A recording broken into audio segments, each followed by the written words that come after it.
দুই চোখ উপড়ে ফেলার ১৬ বছর পর ৫ আসামির যাবজ্জীবন, অসন্তুষ্ট ভুক্তভোগী।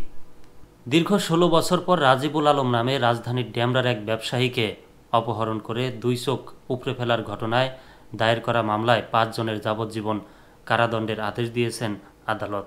তবে এ রায়ে সংক্ষুব্ধ হয়েছেন ভুক্তভোগী নিজে ও তার পরিবার। রবিবার ঢাকার তৃতীয় অতিরিক্ত মহানগর দায়রা জজ শেখ সামিদুল ইসলামের আদালতে রায় ঘোষণা করেন।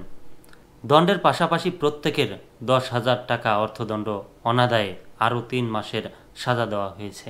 তবে মামলায় অভিযোগ প্রমাণিত না হওয়ায় ৪ জনকে বেকসুর খালাস দেন আদালত। দণ্ডিত আসামিরা হলেন বিজয় ওরফে শামীম আহমেদ, দীন ইসলাম, মোহাম্মদ ইকবাল নাসু ওরফে রোসেল ওরফে মমিতুর রহমান।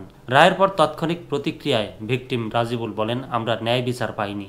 আমার চোখ উপড়ানোর ঘটনার সঙ্গে ১০ জন আসামি জড়িত ছিল, কিন্তু আদালত ৪ জনকে খালাস দিয়েছেন।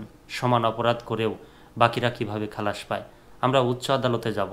রায়ের অসন্তুষ্টের কথা জানিয়ে রাজিবুলের স্ত্রী মলি আক্তার বলেন, ১৬ বছর আগে আমার স্বামীর চোখ উপড়ে ফেলা হয়। সন্তানসহ কতটা কষ্ট নিয়ে আমরা জীবনযাপন করছি, অথচ ঘটনার সঙ্গে জড়িতরা খালাস পেয়ে গেল। রায়ের বিরুদ্ধে আমরা আপিল করব।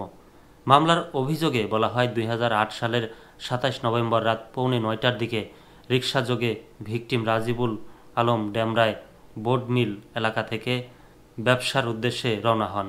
পথের মধ্যে আসামিরা রিকশা আটকিয়ে ভিকটিম রাজিবুল আলমকে একটি ফাঁকা প্লটে নিয়ে যায়। এরপর তার হাত পা বেঁধে ইট দিয়ে মাথায় আঘাত করে, ধারালো অস্ত্র দিয়ে ২ চোখ উপড়ে ফেলে। এই ঘটনায় রাজিবুলের বাবা শাহ আলম বাদী হয়ে ডেমরা থানায় একটি হত্যা চেষ্টা মামলা দায়ের করেন। মামলাটি তদন্ত করে ২০০৯ সালের ২৬ সেপ্টেম্বর রাজধানীর ডেমরা থানার পুলিশ পরিদর্শক মীর আতাহার আলী ১০ জনকে অভিযুক্ত করে অভিযোগপত্র দাখিল করেন।